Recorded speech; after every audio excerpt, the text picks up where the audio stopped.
بسم اللہ الرحمن الرحیم الحمد للہ رب العالمین والصلاة والسلام على اشرف الانبیاء والمرسلین وعلى آلہ واصحابہ اجمعین ومن تبعهم بإحسان الى یوم الدین یا ایہا الذین آمنوا اتقوا اللہ حق تقاته ولا تموتن الا وانتم مسلمون یا ایہا الناس اتقوا ربکم الذی خلقکم من نفس واحدہ وخلق منها زوجها وبث منهما رجالا كثيرا ونساء واتقوا الله الذي تساءلون به والأرحام إن الله كان عليكم رقيبا يا أيها الذين آمنوا اتقوا الله وقولوا قولا سديدا يصلح لكم أعمالكم ويغفر لكم ذنوبكم ومن يطع الله ورسوله فقد فاز فوزا عظيما أما بعد فأعوذ بالله من الشيطان الرجيم بسم الله الرحمن الرحيم والعصر إن الإنسان لفي خسر إلا الذين آمنوا وعملوا الصالحات وتواصوا بالحق وتواصوا بالصبر. معزز علماء کرام، بزرگوں، نوجوان بھائیوں اور پردہ نشین خواتین اسلام، اللہ رب الجلال کا ہم سب پر بے انتہا فضل و کرم ہے کہ آج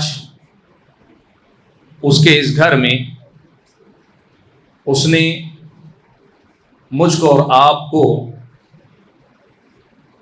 دین کی کچھ باتیں سننے سنانے، سیکھنے سکھانے کے لیے اکٹھا فرمایا ہے۔ آج کا یہ جو پروگرام ہے، میرے سامنے اس وقت اس مجلس میں ایک بڑے ہی اہم عنوان اور اس کے بعض متعلقات کو واضح کرنے کی ذمہ داری ہے۔ دعوت دین یعنی اللہ کے بندوں کو اللہ تعالیٰ کی طرف بلانا، اللہ تبارک و تعالیٰ کے دین کی طرف لوگوں کو بلانا۔ اس سلسلے میں سماج کے اندر بہت سارے ایسے مظاہر ہیں جن میں تفرید یا کمی کے پہلو نظر آتے ہیں، یعنی دعوت اللہ کے سلسلے میں جو درجہ اسے ملنا چاہیے وہ نہیں مل رہا، اور دوسری طرف بہت سے ایسے مظاہر ہیں جن میں لوگ افراد کی طرف چلے گئے، دعوت اللہ کے نام پر، دعوت دین کے نام پر شریعت اسلامیہ کی متعین کردہ حدود سے آگے نکل گئے۔ ان دونوں انتہاؤں سے بچتے ہوئے وہ جو درمیان کی راہ ہے، جو صراط مستقیم ہے، افراط و تفرید کے درمیان اعتدال کی جو راہ ہے، کمی اور زیادتی کے درمیان میانہ روی کی جو چال ہے، جو راستہ ہے، اسے آج ہم سمجھنے کی کوشش کریں، تاکہ ایک طرف ہم میں سے جو بھائی دعوت و تبلیغ کے کام سے جڑے ہیں یا جڑنا چاہتے ہیں، ان کے سامنے صراط مستقیم دعوت اللہ کے میدان میں بھی واضح ہو، اور دوسری طرف میدان دعوت میں جو کام ہو رہے ہیں اور مختلف جماعتیں اور افراد، مختلف گروہ اپنے اپنے انداز میں یہ کام کرتے جا رہے ہیں، ان میں کہاں کمی پائی جاتی ہے، کہاں کوتاہی ہو رہی ہے، کہاں غلطی ہو رہی ہے، اس کا ہم اور آپ کو ادراک اور شعور ہو۔ اللہ کی توفیق ہو تو وہ اپنی اصلاح کر لیں، یا کم سے کم یہ ہو کہ ہم اور آپ اس حقیقت کو جاننے کے بعد آئندہ اپنے کام میں ویسی غلطیاں کرنے سے بچے رہیں۔ آج کا یہ جو درس ہے، یہ جو عنوان ہے، اس عنوان کو ہم کئی مراحل میں سمجھنے کی کوشش کرتے ہیں۔ سب سے پہلا مرحلہ ہے دعوت اللہ کا معنی اور مطلب کیا ہے، دعوت دین کسے کہا جاتا ہے۔ عربی زبان میں دعوت کا معنی ہوتا ہے کسی کو بلانا، کسی کو پکارنا. آپ کسی بھی چیز کی طرف لوگوں کو مدعو کر رہے ہیں، مطالبہ کر رہے ہیں کہ آگے بڑھ کر آؤ، یہ آپ کا ان لوگوں کو پکارنا، آواز دینا، یہ دعوت دینا کہلاتا ہے. عرف عام میں ہم اور آپ کھانے پینے کی دعوت کو بھی دعوت کہتے ہیں، اس لیے کہ لوگوں کو اس میں بلایا جاتا ہے، لوگوں کو مدعو کیا جاتا ہے، لوگوں سے مطالبہ کیا جاتا ہے کہ آئیے ہمارے دسترخوان کی زینت بنیے، ہماری عزت افزائی کیجیے. آدمی یہ کہتا ہے، اسی لیے اس کو بھی دعوت کہتے ہیں. آپ یوں سمجھیے دعوت کا سیدھا معنی یہی ہے کہ ہم اللہ تعالیٰ کی طرف بلائیں، اللہ تعالیٰ کے دین کی طرف بلائیں. یہ دعوت ہے اسلامی شریعت کی نظر میں. لفظ دعوت کا معنی بلانا ہے، پکارنا ہے، آواز دینا ہے، مدعو کرنا ہے. اور دعوت دین کا مطلب یہ کہ اللہ تبارک و تعالیٰ کے دین کی طرف لوگوں کو بلانا، اللہ تبارک و تعالیٰ کے دین کی طرف لوگوں کو مدعو کرنا. ہم جب لفظ دین کہتے ہیں تو لفظ دین میں وہ ساری باتیں داخل ہیں جن کو اللہ تعالیٰ نے دین کا حصہ قرار دیا. عقائد بھی، عبادات بھی، معاملات بھی، اخلاق بھی، انسان کی انفرادی زندگی کے معاملات بھی، گھریلو زندگی کے معاملات بھی، سماجی اور اجتماعی زندگی سے متعلق جو دینی رہنمائی ہے اس کو اپنانے کی دعوت بھی، اس کی طرف بلانا بھی. غرض یہ کہ اللہ تبارک و تعالیٰ نے جو بھی بندوں کو ہدایت دی ہے ان میں سے کسی بھی بات کی طرف لوگوں کو مدعو کرنا یہ دعوت ہے. اسی لیے آپ دیکھیں اللہ تبارک و تعالیٰ نے یہ جو آیت نازل فرمائی، وَمَنْ أَحْسَنُ قَوْلًا مِّمَّنْ دَعَا إِلَى اللَّهِ وَعَمِلَ صَالِحًا وَقَالَ إِنَّنِي مِنَ الْمُسْلِمِينَ. اس شخص سے زیادہ اچھی بات کس کی ہو سکتی جو اللہ کی طرف بلائے، وَعَمِلَ صَالِحًا اور عمل صالح کرے، وقال اننی من المسلمین اور یہ کہے کہ یقیناً میں فرما برداروں میں سے ہوں، میں مسلمان ہوں. اس سے زیادہ بہتر کس انسان کی بات ہو سکتی ہے؟ تو اس آیت کی تفسیر اگر آپ پڑھیں گے تو آپ کو یہ قول بھی ملے گا. مختلف تفسیریں اہل علم نے کی ہیں. ایک تفسیر بعض مفسرین نے نقل کی ہے کہ اس سے مراد مؤذن ہے، اس سے مراد مؤذن ہے جو اذان دیتا ہے. اس میں جو کہا گیا اس شخص سے زیادہ اچھی بات کس کی ہو سکتی ہے، تو داعی کون ہے؟ کہا مؤذن. کیوں؟ دن میں 5 مرتبہ وہ بلند آواز سے اللہ تبارک و تعالیٰ کی عظمت اور کبریائی کا اعلان بھی کر رہا ہے اور لوگوں کو دعوت دے رہا ہے، بلا رہا ہے کہ حی علی الصلاۃ، نماز کی طرف آؤ، حی علی الفلاح، کامیابی کی طرف آؤ. وہ لوگوں کو بلا رہا ہے، مدعو کر رہا ہے. تو اذان بھی دعوت اللہ کا کام ہے، اذان بھی دعوت اللہ کا ایک باب ہے، اذان بھی دعوت اللہ کی ایک شکل ہے. اسی لیے مفسرین کرام کی ایک جماعت نے وَمَنْ أَحْسَنُ قَوْلًا مِّمَّنْ دَعَا إِلَى اللَّهِ اس آیت کے مفہوم میں اس بات کو ذکر کیا ہے. اسی لیے آپ دیکھیے گا قرآن و سنت میں ہم اور آپ جو نصوص دیکھتے ہیں اس میں دعوت کا جب لفظ آیا تو صرف توحید کی طرف بلانے کو دعوت نہیں کہا گیا، حالانکہ توحید کی طرف بلانا سب سے بڑی دعوت، لیکن صرف توحید کی طرف بلانے کو اللہ تعالیٰ نے دعوت نہیں کہا. اللہ تبارک و تعالیٰ نے ہر نبی کے پیغام کو دعوت کہا، جبکہ ہر نبی اللہ کی توحید کی طرف بھی بلاتے تھے، آخرت پر ایمان کی طرف بھی بلاتے تھے، انبیاء اور رسول پر ایمان کی طرف بھی بلاتے تھے. اور اس کے ساتھ ساتھ مختلف جو اللہ کے احکام ہیں، کبھی عبادات، کبھی معاملات. آپ اگر دیکھیں قوم لوط کے اندر اخلاقی برائی، قوم شعیب کے اندر ناپ تول میں کمی، اور دیگر اقوام کو اگر دیکھیں تو ان کے اندر طرح طرح کی خرابیاں. اللہ نے ہر قوم کی طرف بلانے والے نبی کی دعوت کو دعوت قرار دیا ہے. تو پہلا معنی جو ہم اور آپ کو سمجھنا چاہیے کہ جب ہم دعوت دین کہتے ہیں، جب ہم اور آپ دعوت دین کہتے ہیں تو پھر اس میں ہر چیز کی طرف دعوت کو دعوت کہا جائے گا، دین کی ہر بات کی طرف بلانے کو دعوت کہا جائے گا. اس بات کی تائید پیارے نبی صلی اللہ علیہ وسلم کی اس حدیث سے بھی ہوتی جس کے راوی حضرت ابن عباس رضی اللہ تعالیٰ عنہما فرماتے ہیں کہ لما بعث رسول اللہ صلی اللہ علیہ وسلم معاذا الى الیمن، اللہ کے نبی نے جب حضرت معاذ ابن جبل کو یمن کی طرف بھیجا تو نبی علیہ السلام نے حضرت معاذ ابن جبل سے کہا، یا معاذ انک تأتی قوما اہل کتاب، انک تأتی قوما اہل کتاب، تم اہل کتاب کی طرف جا رہے ہو، فلیکن اول ما تدعوہم الیہ، فلیکن اول ما تدعوہم الیہ، تو سب سے پہلی بات جس کی طرف تم ان کو بلاؤ گے وہ کیا ہوگی؟ لا الہ الا اللہ ہوگی، توحید کی بات ہوگی۔ فإنہم اطاعوک لذلک، اگر وہ یہ بات مان لیتے ہیں، فأعلمہم، تو ان کو بتاؤ، ان اللہ افترض علیہم 5 صلوات فی اليوم واللیلہ، اللہ تبارک و تعالیٰ نے ان پر 5 وقتہ نمازیں فرض کی۔ فإنہم اطاعوک لذلک، اگر وہ یہ بات بھی تسلیم کر لیتے ہیں تو پھر انہیں بتاؤ، فأعلم ان اللہ افترض علیہم صدقۃ فی اموالہم تؤخذ من اغنیائہم وترد فی فقرائہم، کہ ان کو بتاؤ کہ ان کے مالوں میں اللہ تعالیٰ نے زکوٰۃ فرض کی جو ان کے مالداروں سے لی جائے گی اور ان کے غریبوں میں تقسیم کی جائے گی۔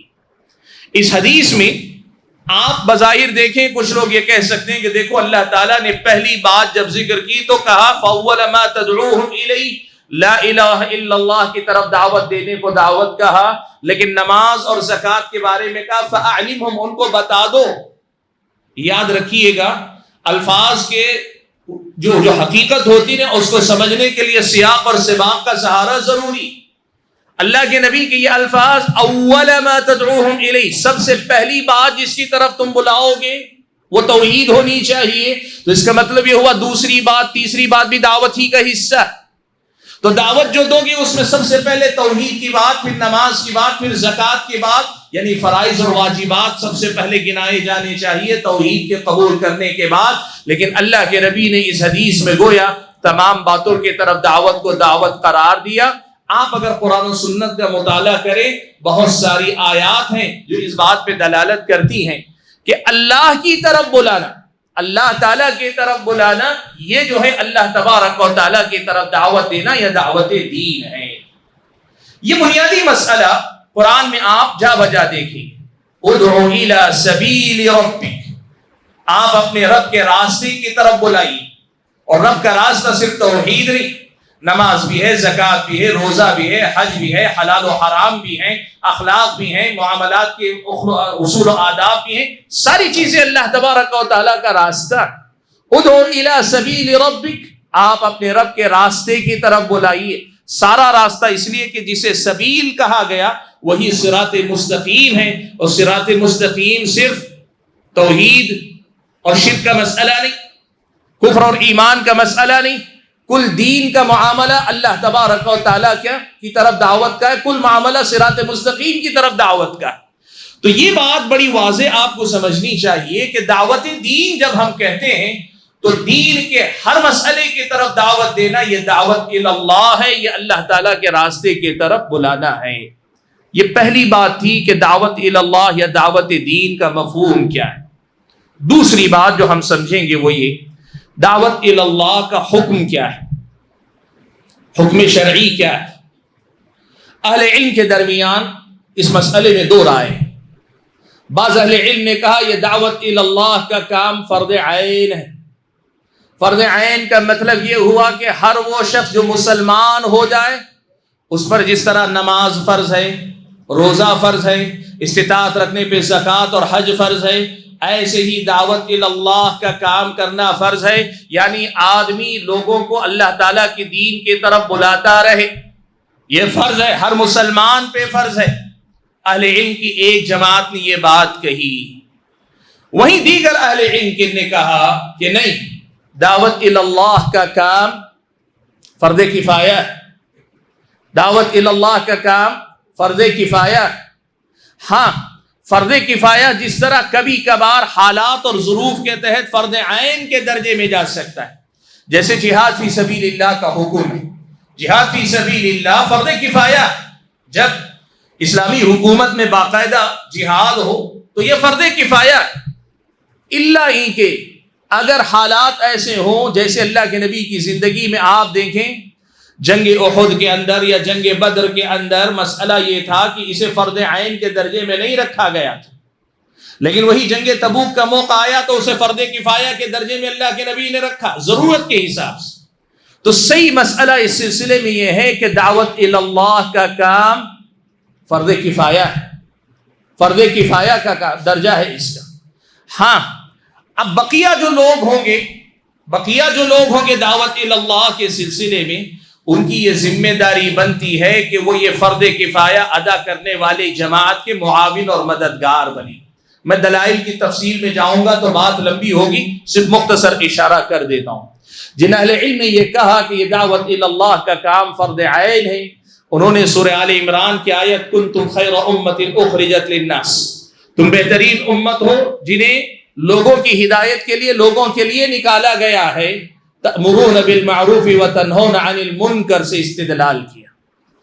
اور وہیں جن اہل علم نے یہ کہا کہ نہیں یہ دعوت اللہ کا کام فرض کفایہ کا ہے، انہوں نے اسی سورت کی ایک اور آیت وَلْتَكُمْ مِنْكُمْ أُمَّةٌ يَدْعُونَ إِلَى الْخَيْرِ، تم میں سے ایک جماعت ایسی ہونی چاہیے جو خیر کی طرف لوگوں کو بلاتی ہو، اس آیت کو بنیاد بنایا ہے۔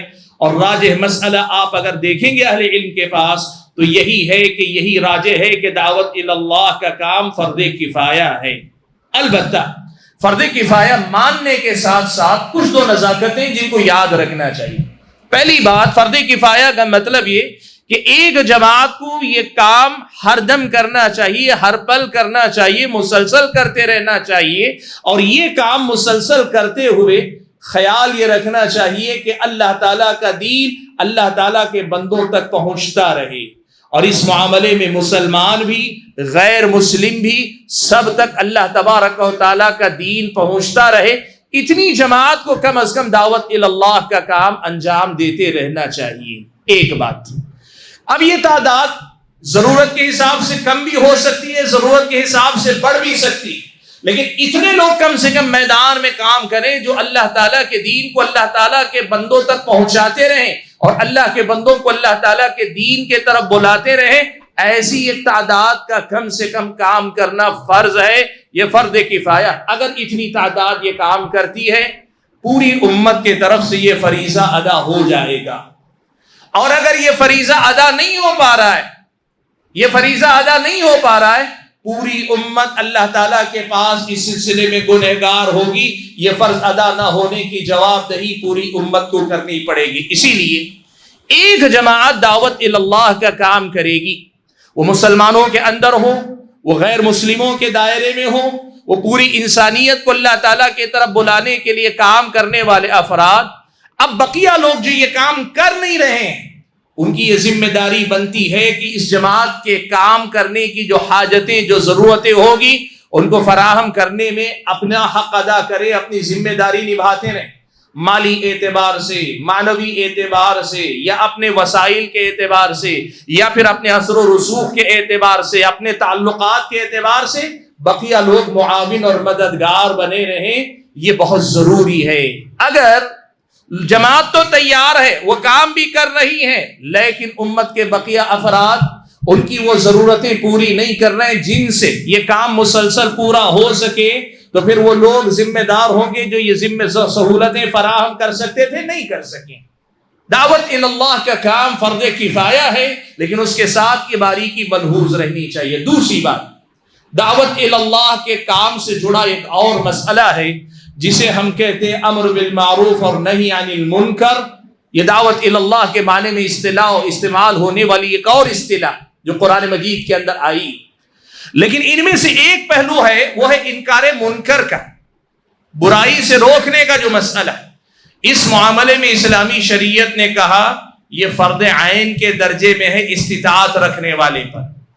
انکار منکر، برائی اگر دیکھیں تو آپ برائی کو بدلنے کی کوشش کریں اپنے ہاتھ سے، استطاعت نہ ہو تو اپنی زبان سے، استطاعت نہ ہو تو کم سے کم اپنے دل سے برا جاننے والا درجہ، یہ فرض عین کے درجے میں ہوگا کہ آپ کو برائی کو روکنا پڑے گا۔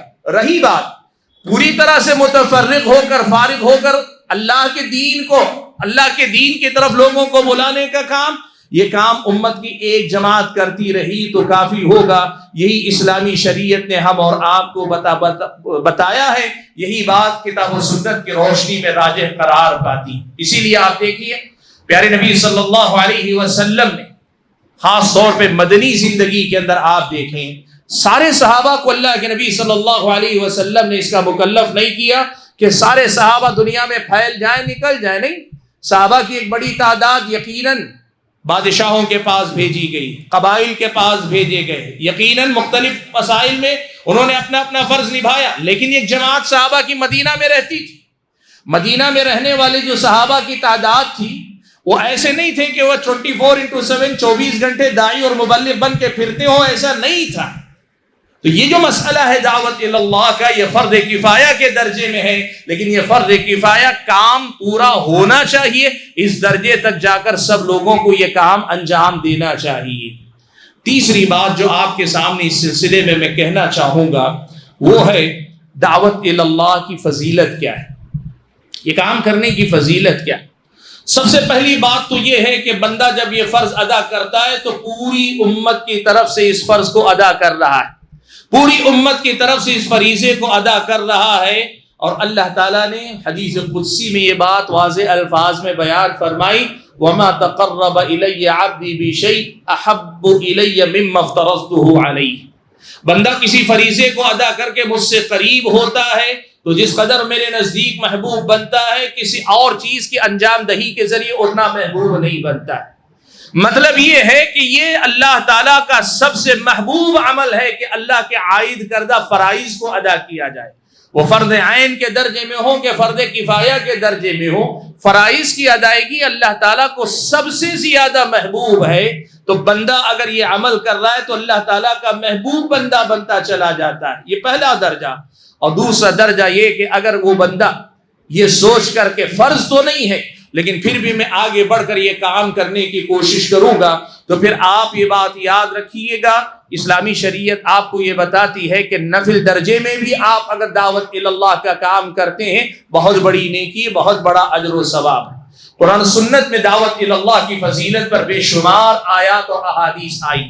میں صرف 2 حدیثیں صرف اس وقت آپ کے سامنے ذکر کر کے بات کو آگے بڑھا لے جاؤں گا. پہلی حدیث یہ کہ نبی علیہ الصلوۃ والسلام نے فرمایا من دل علی خیر فلہ مثل اجر فاعل. جو آدمی کسی خیر کی طرف رہنمائی کرتا ہے عمل کرنے والے کے برابر رہنمائی کرنے والے کو بھی اللہ تعالیٰ ثواب دیتا ہے. اب اگر آپ نے اور ہم نے دعوت اللہ کا کام کیا اور اللہ کے حکم سے اس بندے کو ہدایت مل گئی، ہدایت ملنے کے بعد وہ جتنی اللہ کی بندگی کرے گا، جتنی نیکیاں کرے گا، ان نیکیوں کا ثواب اس بندے کو جتنا ملے گا برابر پورا کا پورا اجر دعوت کا کام کرنے والے اس داعی اور مبلغ کو بھی اللہ تعالیٰ عطا فرمائے گا. اس داعی اور مبلغ کو بھی اللہ تعالیٰ اتنا اجر عطا فرمائے گا. اب اس کے بعد اگر اس کی اپنی اولاد، اس کے اپنے متعلقین وہ اگر اللہ کے دین پر قائم رہتے ہیں تو نیکی کا یہ سلسلہ جہاں تک جاتا ہے ان سب کا ثواب اللہ تبارک و تعالیٰ بندے کو بھی عطا فرمائے گا. یہ دعوت اللہ کی فضیلت کے سلسلے میں آئی پہلی حدیث ہے. اور اسی معنی میں دوسری حدیث ہے حضرت علی بن ابی طالب رضی اللہ تعالیٰ عنہ سے اللہ کے نبی نے ارشاد فرمایا کہ اے علی، یہ مسئلہ تھا غزوہ خندق کے موقع، اللہ کے معاف کیجیے گا غزوہ خیبر کے موقع پر. اللہ کے نبی صلی اللہ علیہ وسلم نے حضرت علی کے ہاتھ میں جب جھنڈا عطا کیا تو آپ صلی اللہ علیہ وسلم نے یہ بات بیان فرمائی حضرت علی سے کہ لَأَن يَهْدِيَ اللَّهُ بِكَ رَجُلًا وَاحِدًا خَيْرٌ لَكَ مِنْ حُمُرِ النَّعَمِ. اے علی اس حقیقت کو یاد رکھنا کہ اللہ تبارک و تعالیٰ تمہارے ذریعے ایک آدمی کو بھی اگر ہدایت دے دیتا ہے تو یہ تمہارے حق میں سرخ اونٹوں کی دولت سے بھی زیادہ بہتر ہے. سرخ اونٹوں کی دولت عرب میں اس زمانے میں بڑی دولت، جیسے آج کوئی معیار ہوتا ہے، ہم ماضی قریب تک کہتے تھے ارب پتی، کروڑ پتی، اور اب اس کے بعد ہم نے ملینئر کہنا شروع کیا. اب تو یہ ہے کہ تعداد بڑھتی جا رہی لیکن ایک مبلغ ہوتا ہے، ہر زمانے میں ایک مبلغ ہوتا ہے. ہم مثال دیتے ہیں کہ بھائی اتنی قیمت رکھنے والا دنیا کا بڑا مالدار. عربوں میں حمر النعم کا مطلب ہی یہ ہوتا تھا وقت کے بڑے مالداروں میں تمہارا شمار ہے.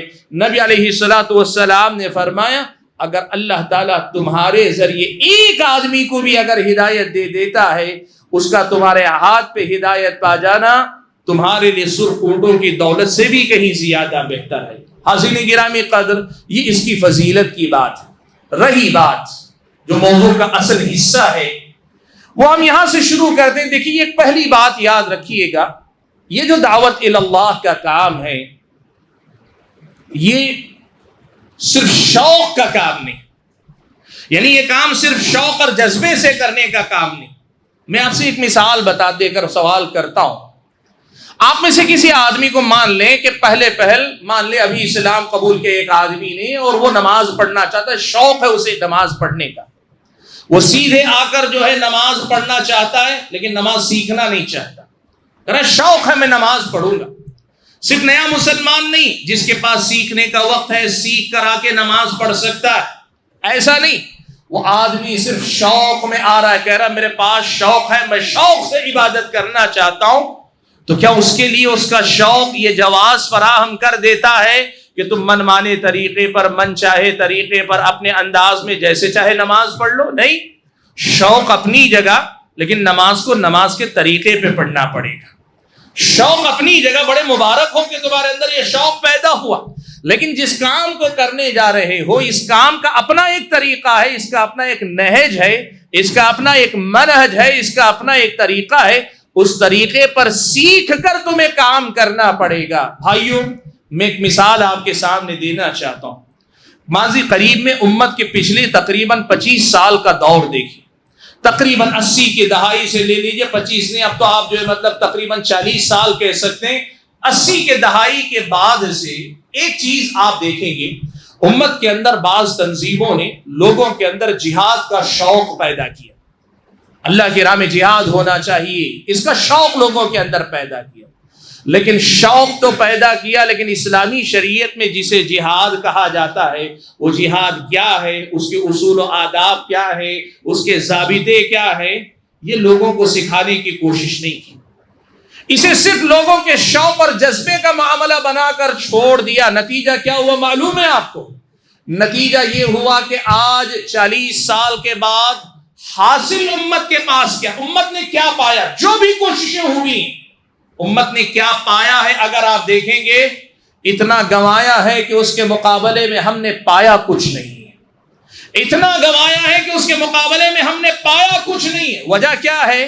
مسئلہ یہی ہے کہ اگر اسلامی شریعت کے احکام بھی بتائے گئے ہوتے تو لوگ جو ہے ان حرکتوں کو جو اپنی مرضی سے طے کر رہے ہیں کبھی جہاد کا نام نہ دیتے۔ اور آپ جانتے ہیں اتنا ہی نہیں، اسلام کی بدنامی تک کا یہ لوگ سبب بن گئے۔ وجہ کیا ہے؟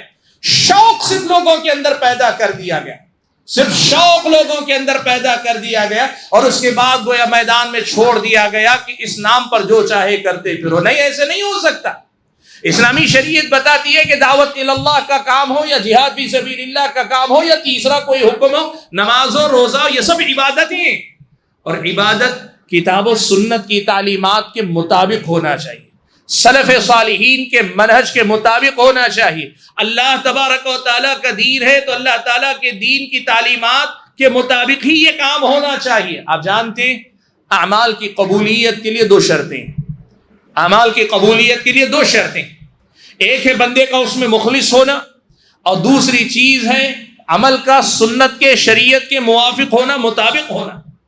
آدمی چاہے کتنا ہی مخلص کیوں نہ ہو جائے، عمل سنت کے مطابق نہ ہو، شریعت کے موافق نہ ہو، تو پھر کیا ہوگا؟ وہ عمل دیکھنے میں تو بہت بڑا عمل نظر آئے گا لیکن اللہ تعالیٰ کے پاس اس کی کوئی قدر و قیمت نہیں ہوگی۔ میں تفصیل میں جانا نہیں چاہتا، سنت کی مخالفت میں ہونے والے اعمال کیسے برباد ہوتے ہیں، قرآن و سنت میں جا بجا اللہ تعالیٰ نے اس بات کا تذکرہ فرمایا۔ دعوت اللہ کے سلسلے میں بھی یہ بات یاد رکھی، جس طرح دین کے ہر مسئلے کے کچھ ضابطے، کچھ اصول ہیں، ایسے ہی دعوت اللہ کے میدان کے بھی کچھ ضابطے، کچھ اصول ہیں، اور ان ضابطے اور اصولوں کو سمجھ کر ان کے مطابق کام کرنا ہی اصل میں دعوت دین کا کام ہے۔ اور جو بندہ کام تو کرنا چاہتا ہے، شوق ہے، جذبہ ہے، ماشاءاللہ قربانی بھی دینے کے لیے تیار ہے، سب کچھ ہے، لیکن دعوت اللہ کے کام کو جیسے کتاب و سنت میں بتایا گیا ہے ویسے سیکھنا نہیں چاہتا، اپنے طور پہ کرنا چاہتا ہے، تو پھر یاد رکھیے گا نام دعوت کا ہوگا لیکن اس کا کام اللہ تعالیٰ کے پاس قابل قبول نہیں قرار پائے گا۔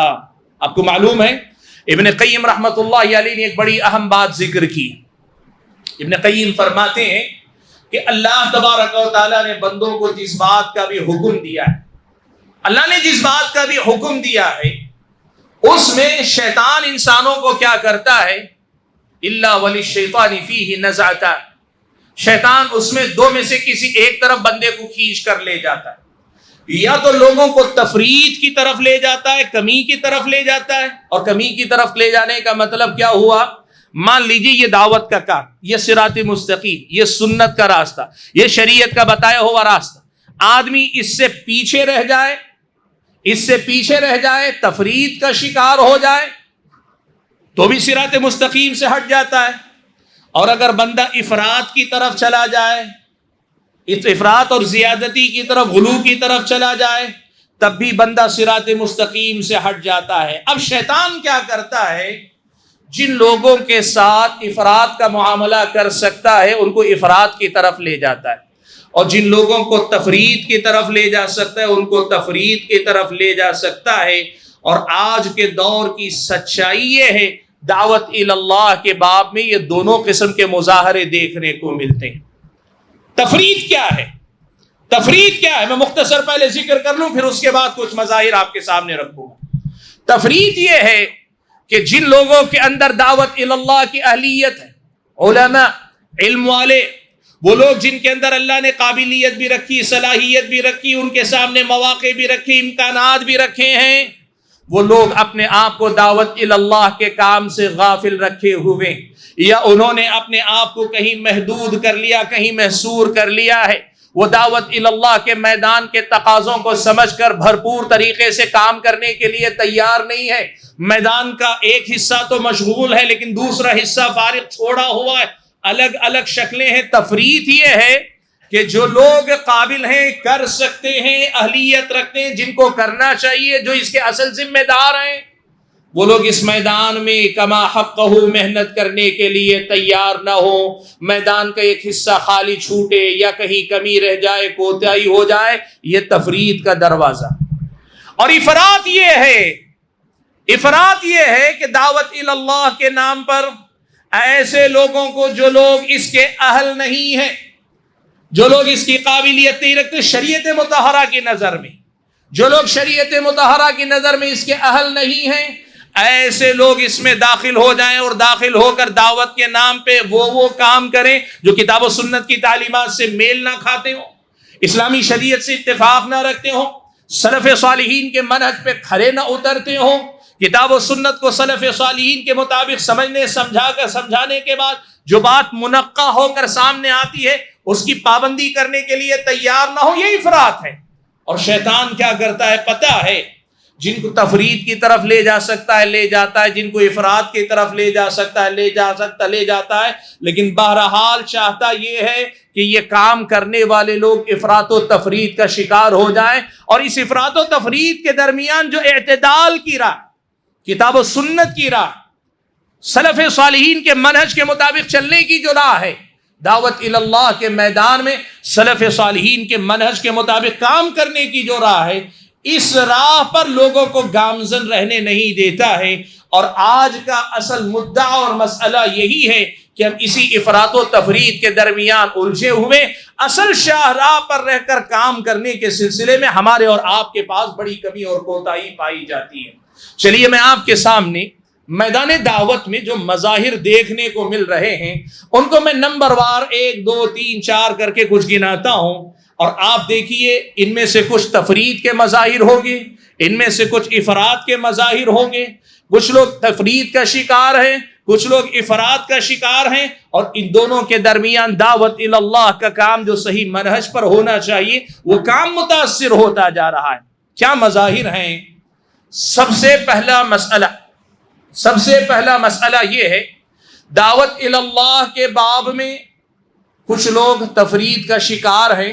مفہوم دعوت میں سب سے پہلے جسے دعوت کہتے ہیں نا، اس دعوت اللہ کے مفہوم میں کچھ لوگ تفرید کا شکار، اور تفرید کا شکار یہ ہے، وہ یہ سمجھتے ہیں کہ دعوت اللہ کا کام صرف مسلمانوں میں ہونا چاہیے، صرف مسلمانوں میں دعوت اللہ کا کام ہونا چاہیے۔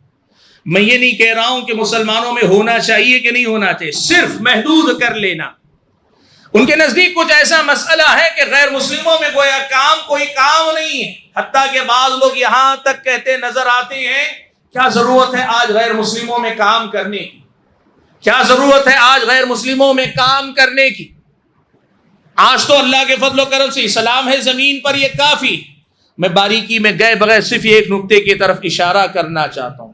اصل میں بعض حضرات کے پاس یہ حجت قائم کرنے کا مسئلہ شریعت مطہرہ میں، تو ایک دقیق بحث علماء کے درمیان، علماء کے نزدیک ہے کہ کسی حجت کا پہنچ جانا کافی ہے یا حجت کا سمجھ میں آنا ضروری ہے۔ بلوغ الحجت کاف ام لا بد من فهم الحجہ، کہ ایک حجت کا پہنچ جانا کافی یا اس حجت کا سمجھ میں آنا ضروری، پیغام کا پہنچ جانا کافی ہے یا پیغام کا سمجھ میں آنا کا ضروری ہے۔ تو بہت سارے یہ مانتے ہیں کہ حجت کا پہنچ جانا کافی ہے، تو وہ یہ کہتے ہیں اسی کی روشنی میں جب مسلمان موجود ہیں، مسلمان کا موجود ہونا حجت قائم کرنے کے لیے کافی ہے۔ اس طرح دعوت اللہ کا کام صرف مسلمانوں میں ہونا چاہیے، غیر مسلموں میں نہیں ہونا چاہیے، ضرورت نہیں، نہیں ہونا نہیں یعنی یہ کہ ضروری نہیں، یہ کہنا چاہتے ہیں ضروری نہیں، نہیں ہونا منع نہیں کرتے لیکن ضروری نہیں کہتے ہیں۔ بھائیو اگر یہی مفہوم ہے، حجت کے پہنچنے سے حجت قائم ہو جاتی ہے، تو غیر مسلموں سے زیادہ تو مسلمانوں پہ حجت قائم ہو چکی ہے نا۔ قرآن تو ان کے پاس ہے، تو پھر تو دعوت کا کام مسلمانوں میں بھی نہیں ہونا چاہیے، دعوت کا کام سرے سے ہونا ہی نہیں چاہیے۔ قرآن تو مسلمانوں کے ہاتھ میں، ان کے اپنے گھروں میں ہے۔ آج یہ صورتحال ہے، اکثر و بیشتر جاہل سے جاہل ان پڑھ مسلمان کے گھر میں بھی قرآن تو رکھا ہوا ہے۔ اگر قرآن کے وجود سے حجت قائم ہو جاتی، جس طرح مسلمان کے وجود سے حجت قائم ہونے کی بات کی جا رہی، پھر تو غیر مسلم تو دور مسلمان کے اندر بھی حجت قائم کرنے کی ضرورت نہیں۔ بات یہ ہے کہ اس کو بنیاد بنا کر یہ کہنا کہ صرف مسلمانوں میں کام کر لینا کافی ہے، یہ تفرید کا ایک باب ہے۔ اور اس کے مقابلے میں افراد کا باب کیا ہے معلوم ہے آپ کو؟ افراد کا باب یہ ہے کہ بہت سارے حضرات ماضی قریب تک غیر مسلموں میں توجہ کم تھی، اور سچ یہ ہے کہ آج بھی جس سطح پر، جس معیار پہ جا کے کام کرنے کی ضرورت ہے غیر مسلموں میں، اس میں بہت حد تک کمی نظر آتی ہے، بہت حد تک کمی ہم اور آپ کو نظر آتی۔ لیکن جن احباب نے اس معاملے کی طرف توجہ دی، توجہ دینے کے بعد رفتہ رفتہ اس مقام پہ پہنچ چکے ہیں کہ آج ان کا اپنا معاملہ یہ ہے، وہ یہ مانتے ہیں کہ دعوت اللہ کا کام غیر مسلموں میں کرنا ہی غیر دعوت کا کام، مسلمانوں میں جو بھی آپ کام کرتے ہیں یہ دعوت اللہ کا کام نہیں، یہ اللہ تعالیٰ کی طرف بلانے والا کام نہیں، غیر مسلموں میں جو کام ہوتا ہے وہی اصل میں دعوت اللہ کا کام ہے۔ آپ نماز کی دعوت دیں، آپ روزے کی طرف لوگوں کو بلائیں، آپ شراب چھوڑ کر اسے توبہ کی دعوت دیں، زنا چھوڑ کر، قتل چھوڑ کر توبہ کی دعوت دے، کا یہ سب دعوت نہیں، یہ سب دعوت نہیں۔ دعوت یہ ہے کہ غیر مسلم کو دعوت دیں، یہ افراد کا باب، یہ افراد کی شکل ہے کہ لوگوں نے دعوت کو غیر مسلموں کے ساتھ محدود کر دیا۔ اور اتنا ہی نہیں، اس میں پھر اور غلو، اس میں پھر اور افراد۔ ان میں سے بعض لوگوں نے یہ کہا دعوت اللہ کا کام غیر مسلموں کے درمیان بھی فیلڈ ورک میں جا کے کرنا پڑے گا۔ آپ نے کتاب لکھ دی، آپ نے کہیں صرف بیان کر دیا، کہیں نہیں، فیلڈ ورک کرنا پڑے گا، زمین پہ اتر کے 1 to 1 دعویٰ کہتے ہیں، ایک سے ایک، یعنی شخصی انفرادی سطح پہ دعوت کا آپ کام کرتے ہیں، تبھی دعوت اللہ کا کام ہو رہا ہے، ورنہ یہ دعوت اللہ کا کام نہیں ہو رہا ہے۔ اللہ کے بندو، یہ افراد ہے، یہ دعوت اللہ کے مفہوم میں افراد ہے جو لوگوں کے اندر پیدا ہو رہا ہے، اور اس کے نتیجے میں جو خرابیاں جنم لے رہے ہیں، جو نقصانات ہو رہے ہیں، وہ بہت زیادہ۔ وقت اجازت نہیں دیتا کہ اس اختلاف یا اس افراط و تفرید کی وجہ سے دین کا کتنا نقصان ہو رہا ہے میں اس پہ تفصیل سے روشنی ڈالوں، لیکن یہ بات کم سے کم میں آپ کے سامنے رکھنا چاہتا ہوں کہ افراط و تفرید کے یہ دو انتہا ہے۔ ایک طرف یہ کہنا کہ مسلمانوں میں کام کر کے مطمئن ہو جانا کہ ہم نے دعوت اللہ کی ذمہ داری کو پوری طرح سے نبھا لیا، اور دوسری طرف یہ کہنا کہ غیر مسلموں میں جا کے کام کرنا ہی دعوت ہے اور اس کے علاوہ کوئی کام دعوت نہیں، یہ غلط ہے۔ ہونا کیا چاہیے؟ اعتدال کیا ہے اس میں؟ اعتدال یہ ہے کہ بحیثیت امت ہم میں جہاں مسلمانوں میں کام کرنے والے علماء ہیں وہی غیر مسلموں میں کام کرنے والے بھی علماء ہونے چاہیے، ایسے اہل علم ہونے چاہیے جو دعوت اللہ کے میدان میں ہر سطح پہ کام کریں، تقریر بھی ہو، تحریر بھی ہو، زمینی سطح کا کام بھی، ہر سطح کا کام ہو، اس پر توجہ دی جانی چاہیے۔ اور اس کے لیے یہ جو نظریاتی الٹ پھیر ہے اس میں تبدیلی کریں گے، یقین مانیے کام کہیں رہ جائے گا، انہی اختلافات میں الجھ کر امت جو ہے بھٹکتی رہے گی۔ یہ مفہوم دعوت میں اختلاف کے حوالے سے افراط و تفریط کی بات ہے۔ اس سے آگے بڑھ کر دعوت اللہ کے میدان میں جو افراط و تفریط پائے جاتے ہیں ان میں سے کچھ مثالیں میں آپ کے سامنے کچھ مسلمانوں کے درمیان اور کچھ غیر مسلموں کے درمیان آپ کے سامنے رکھتا ہوں۔ سوشل میڈیا کا یہ دور ہے اور سوشل میڈیا میں بہت سارے ایسے لوگ ہیں جو کسی بھی مسلک کے اہل حدیث بھی ہیں، دیوبندی مکتب فکر کے بھی ہیں، کئی بار بریلوی مکتب فکر کے ہیں، بسا اوقات رافضی اور شیعہ ہیں، اور بعض اوقات ایسے لوگ بھی ہیں جو عالم نہیں ہیں، کوئی ڈاکٹر ہیں، کوئی انجینئر ہیں، کوئی فلاں ہیں، کوئی کچھ ہیں۔ آج ایک بہت بڑا مسئلہ یہ ہے کہ سوشل میڈیا نے جو دروازہ کھولا ہے تو دعوت اللہ کے نام پر بہت سارے ہمارے اپنے احباب ہیں جو کسی کو بھی سنتے ہیں، کسی کو بھی سناتے ہیں، کسی کو بھی سنتے ہیں، کسی کا بھی پیغام دوسرے لوگوں تک پہنچانے کے لادر پہ لگ جاتے ہیں۔ بھائیو ایک بات یاد رکھو، دعوت اللہ کا کام بہت بڑی امانت، دعوت اللہ کا کام بہت بڑی امانت۔ آپ بندوں کو اللہ تعالیٰ سے جوڑنا چاہتے ہیں، اللہ تعالیٰ کے دین سے جوڑنا چاہتے ہیں، اللہ تعالیٰ کے بندوں کو اللہ تعالیٰ کے دین سے آپ جوڑنا چاہتے ہیں تو پھر آپ کو یہاں کچھ باتوں کا خیال رکھنا پڑے گا۔ آپ جس دین کی دعوت دے رہے ہیں وہ دین ہے کہ نہیں، اس سلسلے میں آپ کو کنفرم رہنا چاہیے۔ آپ نے مثال کے طور پر کسی ایک مبلغ، کسی داعی کا کلپ آپ نے شیئر کیا، آپ نے آگے بڑھایا، کہا کہ میں بھی اپنی طرف سے اپنا کنٹریبیوشن دینا چاہتا ہوں، میں نے فلاں عالم دین کی بات دوسرے تک پہنچائی۔ اب آپ ایک بات سمجھیے، جو بات آپ پہنچا رہے ہیں وہ بات بھی آپ پہنچا رہے ہیں اور ساتھ میں اس شخصیت کی یا اس مبلغ کی شخصیت کو بھی آپ اپنے مدعو تک پہنچا رہے ہیں۔ وہ آدمی آج آپ کی بھیجی ہوئی بات بھی سنے گا اور کل اسی عالم، اسی شخصیت یا اسی مفتی یا اسی داعی اور مبلغ کی بات دوسری بھی سنے گا۔ آپ یہ نہیں کہہ سکتے کہ میں یہ جو کلپ بھیجا ہوں صرف یہی ایک بات اسے میں سمجھانا چاہ رہا تھا، میں یہی بات اسے پہنچانا چاہ رہا تھا۔ نہیں، آپ یہ نہیں کر سکتے۔ آدمی جو سنے گا جہاں وہ اس کلپ سے متاثر ہوگا اس کی شخصیت سے بھی متاثر ہوگا، اور آج اگر آپ کی یہ بات قبول کر رہا ہے، اس کی یہ بات صحیح بھی ہے کتاب و سنت کی روشنی میں، تب بھی وہ اس کی دوسری باتیں تلاش کرے گا۔ بہت اچھا بولتے ہیں مولانا، دیکھتے ہیں اور ان کی کیا کیا باتیں ہیں۔ آپ مجھے بتائیے، اگر کوئی آدمی ایسا ہے جو منہج کے اعتبار سے، عقیدے کے اعتبار سے، اپنے جو ہے پیغام کے اعتبار سے صحیح نہج پر، کتاب و سنت کی تعلیمات، سلف صالحین کے منہج پر قائم نہ ہو آدمی، اور آپ نے ایسے کسی آدمی کا چاہے اپنی مسجد میں بلا کر پروگرام کیا یا آپ نے اس کے اپنے گروپوں میں، اپنے فیس بک پیج پر، اپنے انسٹاگرام پہ یا کہیں بھی ایسے کسی آدمی کے پیغام کو پھیلایا، یا آپ نے چاہے چھوٹا سا کلپ ایسے آدمی کا آگے بڑھایا، تو آپ بتائیے دعوت اللہ کے باب میں آپ نے امت کے ساتھ خیر خواہی کا ثبوت دیا۔ سلف صالحین کے منہج سے جڑنے کا مطلب یہ ہے کہ آپ کو یہ سمجھنا چاہیے کہ آپ دعوت اللہ کے کام میں سلف صالحین کے منہج کی ان نزاکتوں کا خیال رکھیں کہ جن کے حوالے آپ امت کو کر رہے ہیں وہ واقعی معنوں میں کل اللہ آپ سے پوچھے تو آپ گواہی دے سکیں کہ اللہ تعالیٰ تیری کتاب و سنت کی تعلیمات کی روشنی میں وہ اہل تھا، اسی لیے ممبر میں نے اس کے حوالے کیا، عوام کو میں نے اس کے حوالے کیا، اسی لیے عوام کو میں نے ان سے جوڑا۔ آپ یہ کہنے کی استطاعت رکھتے ہو، اور یہ طے کرنا کس کا کام ہوگا؟ ظاہر بات ہے یہ اہل علم طے کریں گے، ورنہ آپ بہت سارے لوگوں کو پہچان بھی نہیں پائیں گے۔ میں آپ کو بتاؤں، میرے سامنے ایک مثال ہے بڑی پیاری، پرانی ہے لیکن بڑی پیاری ہے۔ آپ کو معلوم ہے بہت پہلے ایک آتی تھی Q T V, Quetta T V پڑوسی ملک کی ہوتی تھی، کیو ٹی وی۔ اس ٹی وی پر معروف بریلوی عالم. بریلوی کیا، وہ خود اپنے آپ ایک مستقل شخصیت ہے. آپ جانتے ہیں بریلوی بہت مشہور عالم دین ایک ہیں پڑوسی ملک کے، ان کا درس بخاری آتا تھا. اب ہمیں تو نہیں معلوم، اس زمانے میں ایک دن ایک صاحب سے ملاقات ہوئی، اہل حدیث آدمی کہنے لگے میں بڑی پابندی سے روزانہ فجر کی نماز کے بعد درس بخاری سنتا ہوں. میں نے کہا بڑی اچھی بات ہے، الحمدللہ. کہاں سنتے ہیں؟ کہا میں کیو ٹی وی پہ سنتا ہوں. میں سوچنے میں پڑ گیا کہ اس وقت جہاں تک میں جانتا ہوں کسی اہل حدیث عالم کا درس بخاری ٹی وی پر نہیں چل رہا ہے.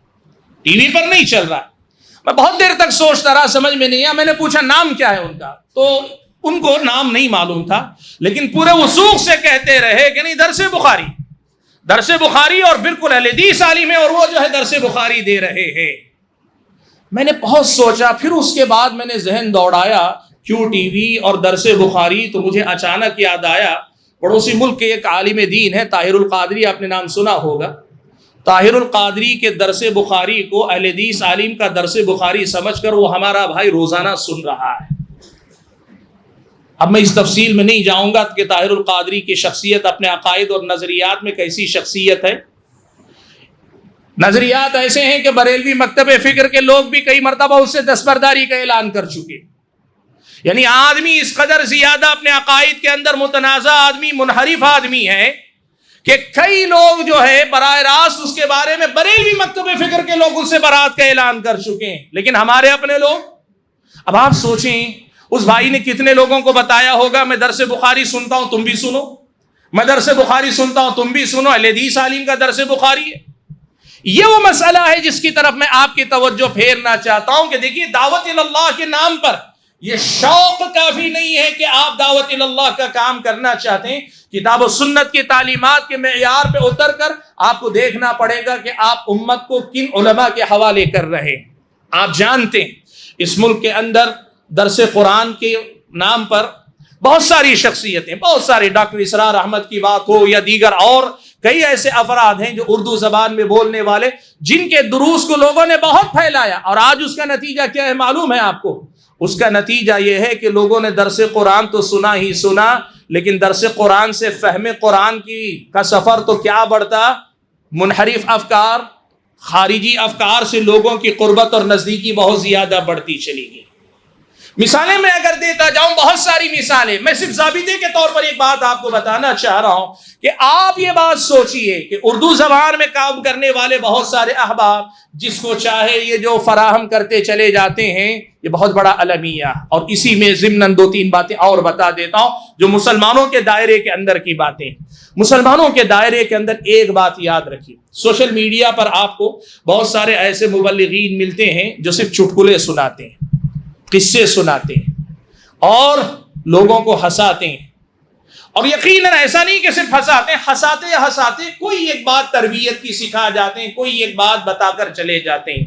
لیکن میرے بھائیو ایک بات میں آپ کو بتاؤں، قرآن مجید کے اندر اللہ تبارک و تعالیٰ نے قصص جسے کہتے ہیں قصے، ان کا اللہ نے بکثرت ذکر کیا.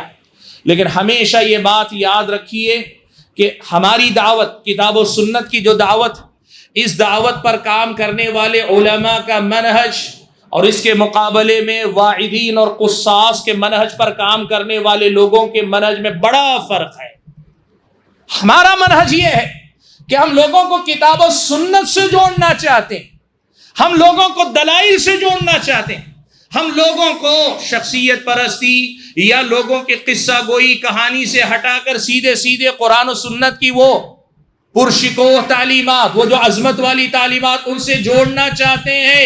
یہی اصل میں دعوت اللہ کا صحیح منہج ہے. آج یہ صورتحال ہے کہ بہت سارے لوگ قرآن و سنت کی دعوت سے ان کو اتنا مزہ نہیں آتا، اتنا ان کی دلچسپی نہیں ہوتی.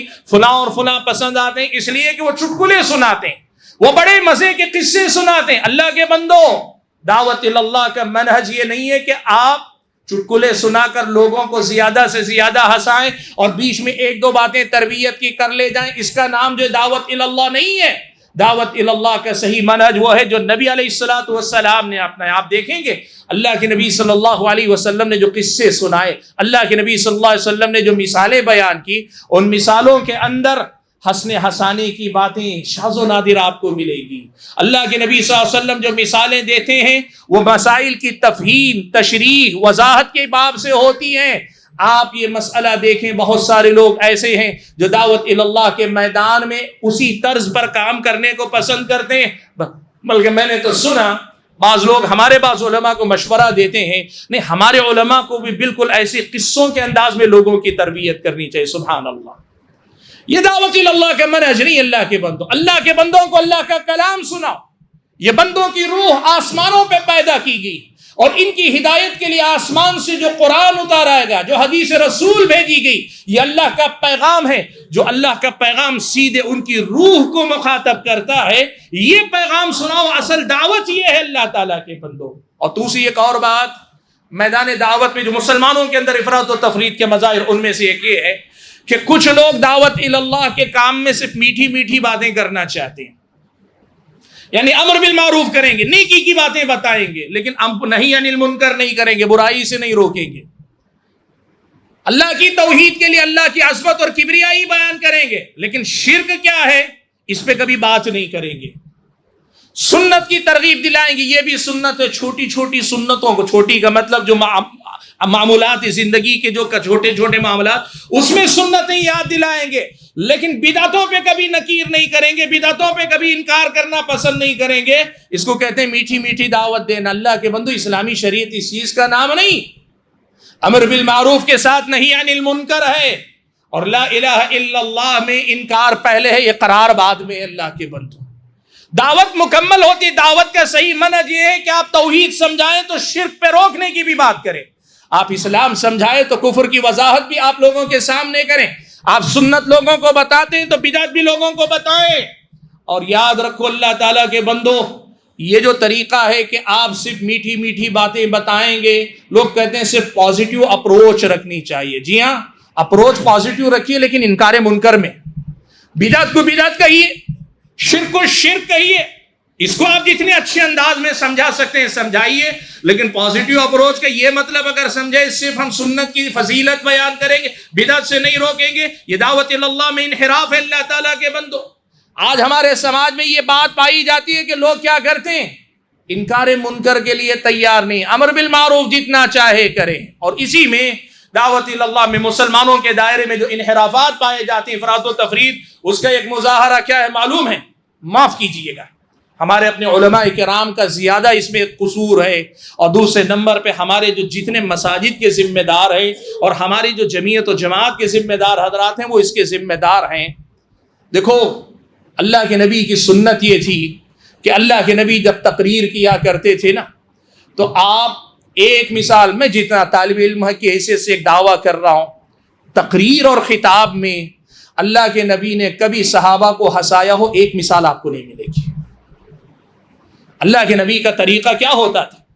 کأنہ منذر جیش، اللہ کے نبی خطاب ایسے کرتے گویا آپ جو ہے اپنے لشکر کو آگاہ کرنے والے ہیں۔ یقول صبحکم ومساکم، جو اپنی قوم کو ڈرا رہا ہے۔ حدیث میں یہ الفاظ آئے، اشتد صوت، اللہ کے نبی صلی اللہ علیہ وسلم جب تقریر کرتے، علی صوتہ اشتد غضبہ، اللہ کے نبی غضبناک ہو جاتے، اللہ کے نبی کی آواز بلند ہو جاتی۔ تقریر کا اللہ کے نبی کا یہ انداز تھا۔ ہاں، جب مجلس میں صحابہ کے ساتھ بیٹھے ہوتے تھے، بات چیت ہو رہی ہوتی، تو کبھی صحابہ کے ساتھ بات چیت ہوتی، اللہ کے نبی مسکرا دیتے، صحابہ کھلکھلا کے ہنستے، اللہ کے نبی مسکرا دیتے۔ شاذ و نادر ہوتا کہ اللہ کے نبی کی یہ کنارے والے دانت نظر، یہ مجلسوں کی بات ہے۔ تقریر اور خطبے میں ہنسنے ہنسانے کا کوئی طریقہ اللہ کے نبی کی سنت کا نہیں تھا۔ آج افسوس اس کا ہے، دعوت و تبلیغ کے نام پہ مسلمانوں میں کام کرنے والے ہمارے بہت سارے دعات اور مبلغین، میں نے کہا نا کہ ہم علماء کے طبقے میں سے بعض ہیں، زیادہ ذمہ داری ان پہ ہے، اور دوسرے نمبر پہ یہ ہمارے مساجد کے ذمہ دار حضرات، یہ ہماری جمعیت و جماعت کے ایسے خطبہ، واعظین، مبلغین کی ہمت افزائی کرتے ہیں جو لوگوں کی پسند ناپسند کا لحاظ رکھ کے تقریر کرے۔ لوگ اگر ہنستے نہیں ہیں تو لوگوں کو چٹکلے سنا کر تقریر میں ہنسانا اپنا فرض سمجھتے ہیں۔ یہ کون سی دعوت ہے اللہ تعالیٰ کے بندو؟ آپ انٹرٹینمنٹ کرنے کے لیے نہیں آئے، آپ اللہ کا پیغام سنانے کے لیے آئے۔ آپ کے انداز کی سنجیدگی لوگوں کے دلوں کو کانپنے پہ مجبور کرنی چاہیے۔ میں نے دیکھا ہے ایک منظر، میں نے دیکھا ہے اپنی نگاہوں سے ایک منظر، ایک شہر کی بات میں نام نہیں لوں گا، ایک شہر کی بات، ایک ایسے ہی وہ مبلغ ہیں جو تقریر میں ہنساتے ہیں، ان کو عنوان دے دیا گیا تھا روز محشر کا منظر، روز محشر کا منظر۔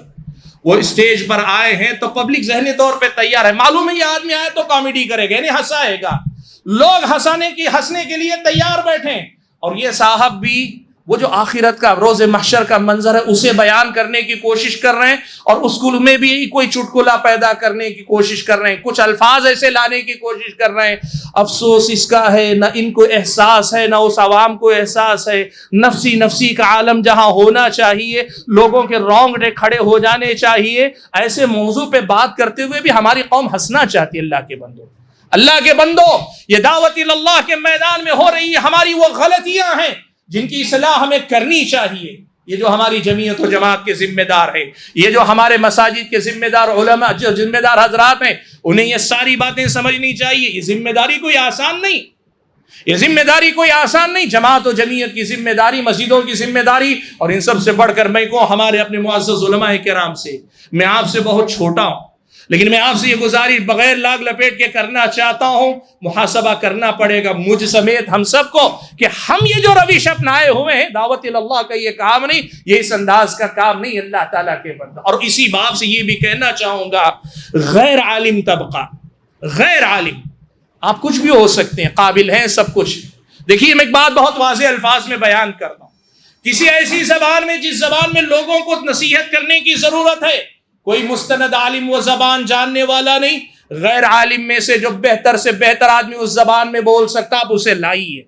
کوئی ایسا علاقہ ہے جہاں پہ عالم دین نہیں ہے، یا عالم دین وہاں تک پہنچ کر بات نہیں کر سکتا ہے، بر وقت وہاں کوئی غیر عالم ہے، آپ اسے وہاں پر موقع دیجئے کہ بہرحال وہاں موجود وہ سب سے بڑا عالم مانا جائے گا، آپ اسے موقع دیجئے، سمجھ میں آتا ہے۔ لیکن ہم نے وہ منظر بھی دیکھے ہیں، بیچ شہروں کی بڑی بڑی مسجدوں کے ممبر و محراب پر غیر عالم افراد کو بڑے دھڑلے سے آگے بڑھایا جاتا ہے۔ بھائیوں، یہ بات آپ کی سمجھ میں نہیں آئے گی۔ لوگوں نے جب اس مسئلے پہ اہل علم نے بات کی تو کہا علماء کو حسد ہے، جلن ہے، وہ جلتے ہیں ان کے پاپولیرٹی سے۔ نیتوں کا حال اللہ تعالیٰ جانتا ہے، نیتوں کا حال اللہ تعالیٰ جانتا ہے۔ لیکن اگر آپ یہ دیکھ سکے تو دیکھو، ایسے غیر عالم طبقے سے جب دعوت و تبلیغ کا کام شروع ہوتا ہے، انجام یہ ہوتا ہے کہ خیر کم آتا ہے، بہت جلد یا بدیر آپ کو دیکھنا پڑے گا کوئی نہ کوئی بڑا مسئلہ کھڑا ہوتا ہے۔ میرے سامنے دسیوں مثالیں ہیں، میں چاہوں تو وہ مثالیں آپ کے سامنے دے سکتا ہوں، لیکن یہ مسئلہ یاد رکھیے، اہل علم کے پاس یہ بات مسلمہ ہے کہ کام دعوت اللہ کا یہ اصل میں علماء کے کرنے کا کام ہے، اصل میں علماء کو آگے بڑھانا چاہیے۔ لوگ یہ کہتے ہیں علماء کام نہیں کر رہے اس لیے غیر عالم آگے بڑھ رہے ہیں، چلو مان لیا تھوڑی دیر کے لیے، حالانکہ حقیقت ایسی نہیں، مان لیا تھوڑی دیر کے لیے، شہر کے بیچوں بیچ جمعہ کے خطبے میں آپ یہ غیر عالم کو موقع دیں اور پھر آپ کہیں علماء موجود نہیں تھی اس لیے ہم نے عالم کو غیر عالم کو آگے بڑھا، یہ کوئی معقول بات ہے؟ آپ اگر دیکھیں دعویٰ کہاں ہے، دلیل کہاں ہے، حقیقت کہاں ہے؟ بھائیو، اسی لیے بات یاد رکھیے، دعوت اللہ کے منہج کا خیال رکھیے۔ جماعت اہل حدیث کی یہ تاریخ ہے، یہ سچ ہے کہ جماعت اہل حدیث کی تاریخ میں قدیم دور میں علماء کا وجود کم تھا، علماء بہت کم تھے۔ ایسا بھی تھا خاص طور پہ جنوبی ہند کے اندر کئی مہینوں کے بعد کوئی ایک عالم دین کبھی آ جایا کرتے تھے۔ اس دور میں ایسا ہوا ہے، پوسٹ ماسٹر جو ہوتے ہیں انہوں نے باقاعدہ ممبر و محراب سے خطبہ جمعہ دیا، اسلامی خطبات لے کر کھڑے ہو جاتے، وہی پڑھ کر جمعہ پڑھا دیتے تھے۔ آج بھی بعض قریہ جات میں یہ صورتحال ہے، وہاں کوئی عالم دین نہیں ہے اور وہاں کوئی جمعہ پڑھانے والا نہیں، تو بستی کے لوگ کیا کرتے ہیں، وہاں کوئی کتاب لے کر، کسی کو اردو پڑھنا آتا ہے، تیلگو پڑھنا آتا ہے، کنڑ پڑھنا آتا ہے، وہ پڑھ کر خطبہ جمعہ دے لیتا ہے۔ اسلامی شریعت میں اس کی اجازت آپ کو ملتی ہے، لیکن یہ نہیں ہو سکتا کہ آپ علماء سے زیادہ، علماء کے برابر یا علماء کی موجودگی میں غیر عالم کو آگے بڑھانے کی کوشش کریں۔ یہ صحیح منہج نہیں۔ کسی کو پسند آئے تو آئے، یا کوئی کہے یا حسد اور جلن ہے تو کہے، لیکن یہ وہ بات ہے جو ڈنکے کی چوٹ پہ کہی گئی کہیں جاتی رہے گی، یا آپ کی خیر خواہی میں کہی جا رہی۔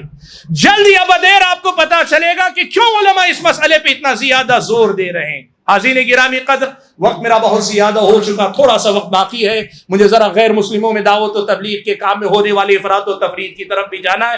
بڑی تیزی سے میں کچھ مثالیں آپ کے سامنے دے دیتا ہوں۔ غیر مسلموں میں دعوت و تبلیغ کی جب بات آتی ہے وہاں جو ہے افراط و تفریط کے مظاہر ہیں وہ اور بہت زیادہ الگ طرح کے. وہ کیا ہیں؟ بہت سارے لوگ کیا کہتے ہیں پتہ ہے؟ وہ یہ کہتے ہیں کہ قرآن دعوت کا کام غیر مسلموں میں صرف قرآن کے ذریعے کرنا چاہیے. نہیں، بلکہ قرآن سے پہلے میں آپ کو بتا دیتا ہوں.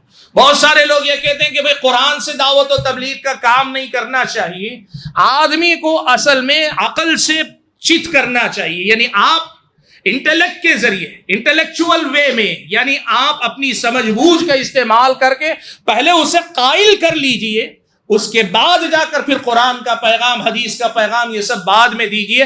دعوت کا کام کہتے ہیں کہ انٹلیکچوئل بیس پر اصل میں ہونا چاہیے. کیوں؟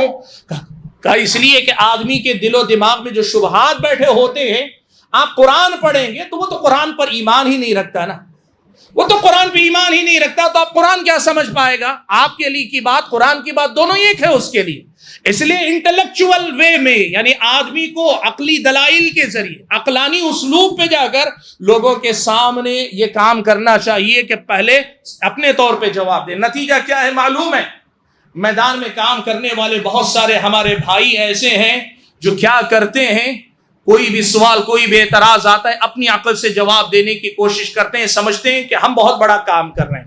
میں ایک بات آپ کو بتاؤں، اہل علم نے جو باریکیاں نقل کی ان میں سے بڑا اہم مسئلہ یہ بھی بتایا ہے کہ کوئی سوال اگر ایسا آئے جو سوال اللہ کے نبی سے کیا گیا تھا اور اللہ کے نبی نے اس کا جواب دیا تھا، اہل علم نے لکھا ہے کہ وہ جواب نہ دے کر اپنی طرف سے جواب دینا ایک بدعت ہے. سبحان اللہ. بات پھر سنیے، کوئی سوال، کوئی بات کسی آدمی کی طرف سے پوچھا گیا، اللہ کے نبی نے اس کا جواب دیا ہے. آج آپ سے وہی سوال کیا جا رہا ہے، اللہ کے نبی کے جواب کو جانتے ہوئے آپ وہ جواب نہیں دیتے ہیں. اہل علم نے کہا اس جواب کو چھوڑ کر اپنی طرف سے جواب دینا ایک بدعت ہے. اب یہاں لوگ پورے قرآن اور سنت ہی کو ہٹا کے کام کرنے کی بات کر رہے ہیں، اس سے بڑی بدعت کیا ہوگی؟ لیکن لوگ یہ سمجھنا نہیں چاہتے. ان کے لیے ایک جذباتی ٹائٹل کیا ہے؟ غیر مسلموں میں کام کر رہے ہیں، نان مسلمز میں آدمی کام کر رہے ہیں. تو کیا ہوا؟